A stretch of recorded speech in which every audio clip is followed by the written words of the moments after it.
having watched Turbo done. And if you'd like to introduce yourselves and your role in the film, go down the line. Yeah, I'm Siri and I wrote and directed Toto. My name is Celevik and I was an actor. My name is Abel, and I directed, wrote, and edited. And I'm Magnus, and I was the DOP on Kabel. So was this your first film? Yeah, I guess like it was the first film we made, like this team together. Yeah. And what inspired the film? Oh, I guess it was like COVID Yeah. times, pre-COVID, no, like after COVID, and me and Ariel were just like, I don't know, living life and thought everything was kind of empty, and that's where like all of the ideas kind of started, just like a pretty sad space. Yeah.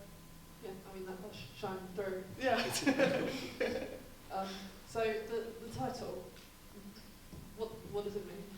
Oh, it all started with the title actually. Yeah, kind of. You mean like literally? Yeah. Yeah, yeah. Oh, It's, okay. Yeah, It's that's just extremely stupid, or like turbo dumb. Okay. Yeah. Yeah. Okay, I just wanted to.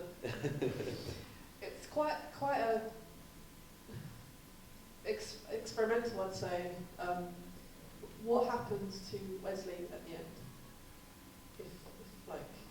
If it can be tangible. I feel like he gives up again. But I feel like I also see it kind of differently. Like sometimes when I watch it, I feel like I get something new out of it. But it's, yeah, I feel like he kind of goes into the cycle of hopelessness. Or it's like he kind of accepts his reality, I think. But Yeah. that's just my Yeah, like. it can also be kind of hopeful sometimes when you watch it. I feel like it's like peaceful later, Yeah. but it's not clear. I explicitly made a point not to ask C and Abel what the script meant when I wasn't out. I think it's a lot more fun to like work off your own ideas, and the fact that it doesn't have to be like a concrete resolution, so to speak, but just like more like a feeling. You understand in your stomach, but maybe not in your brain, sort of thing.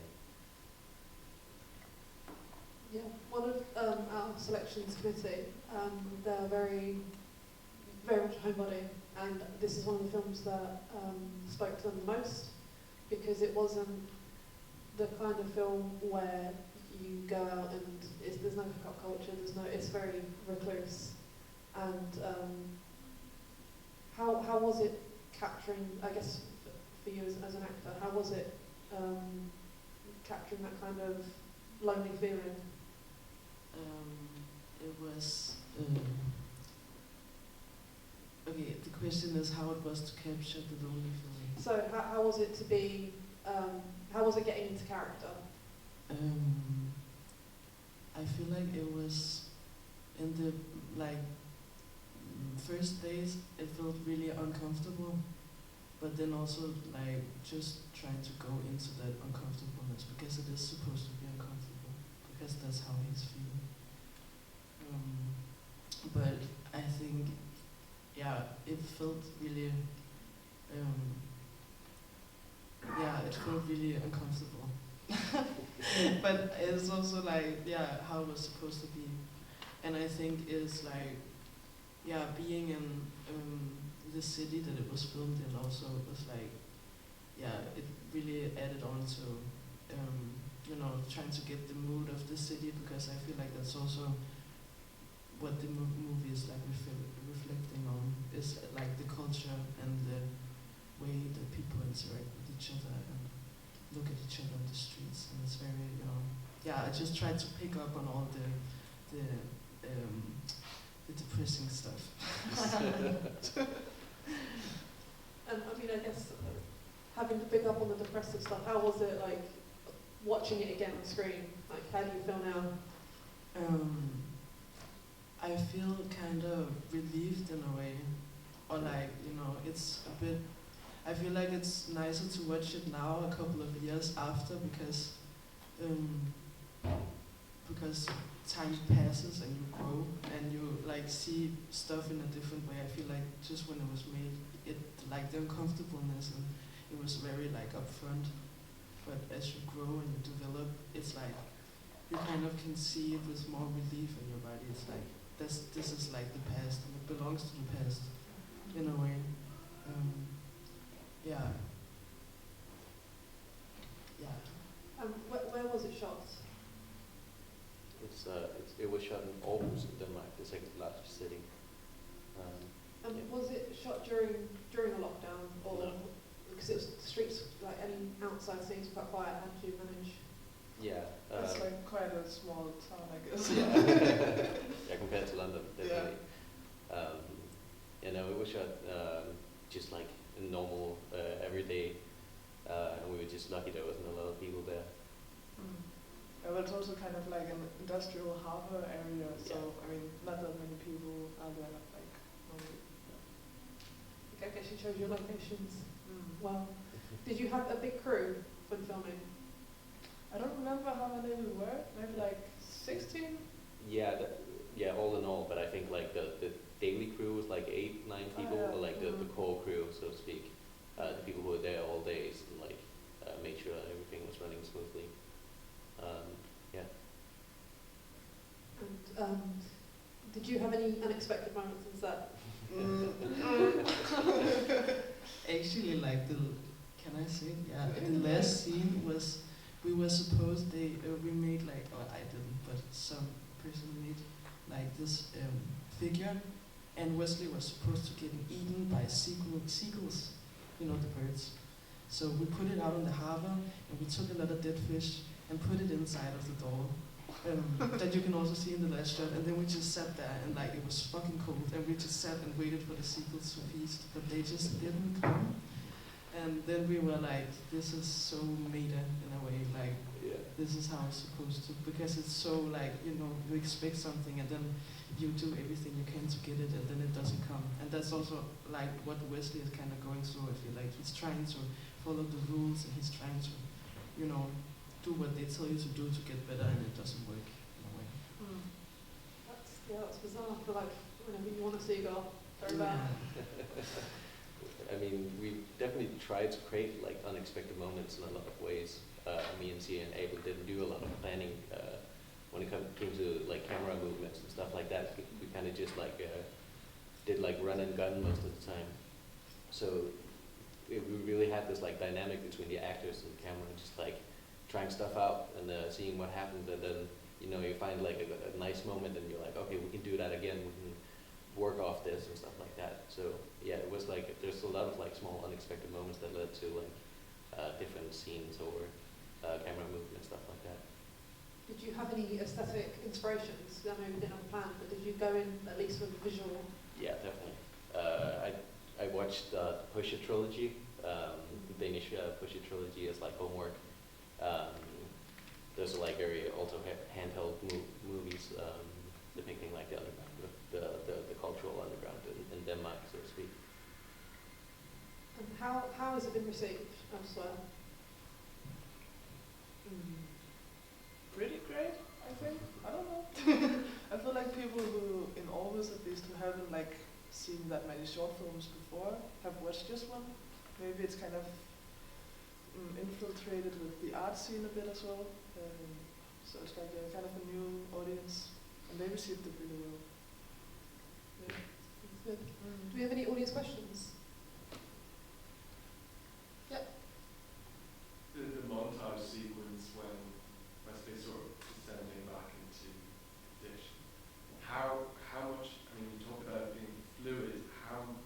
What was that process like? Filming all those segments, was that very spontaneous? How did I mean, the whole bar sequence was basically just we had like some fake Coke and some fake beer and stuff like that, and we just found out like on set what to do. It was just a bunch of like, oh, this looks really cool, let's do that again, and then yeah, trying different stuff out. Yeah, I feel like that was the kind of the way we did every scene from the montage was just like we have these actors in this setup and then we'll try and do something. Just Yeah. Give them a vape and then yeah, see what start happens. filming. Do you have any more questions?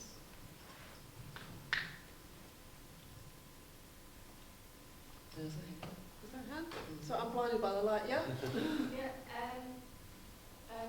did you learn anything from the filming process that you've taken sort of on board in the future?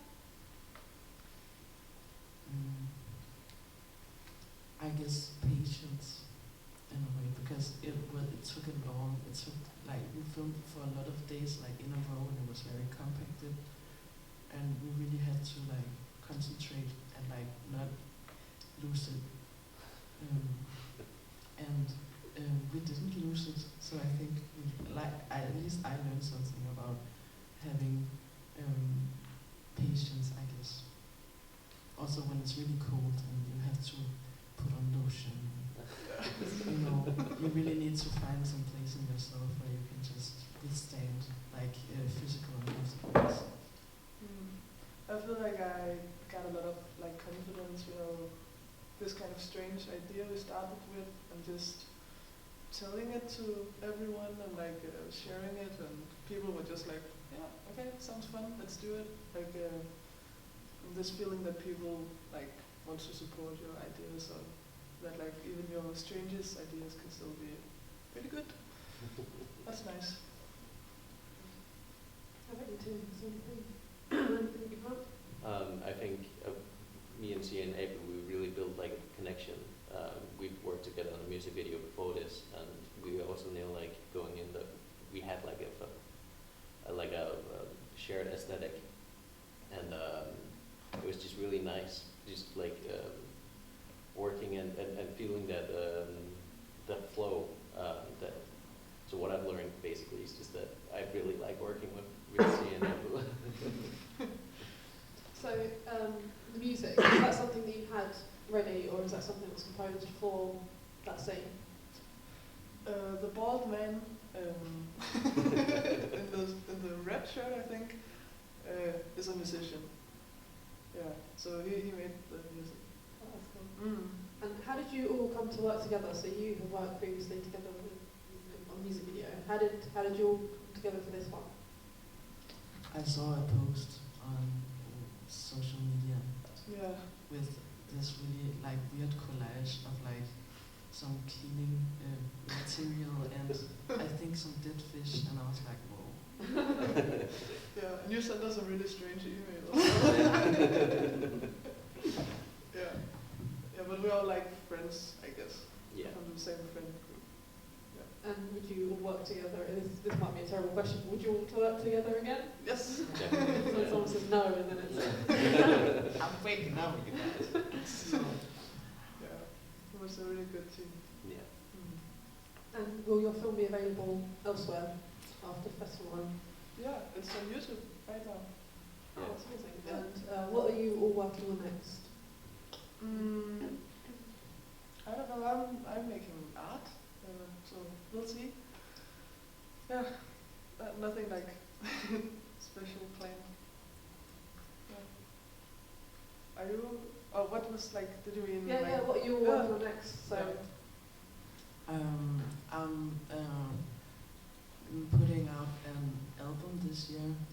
I'm finishing, and then I'm making tattoos.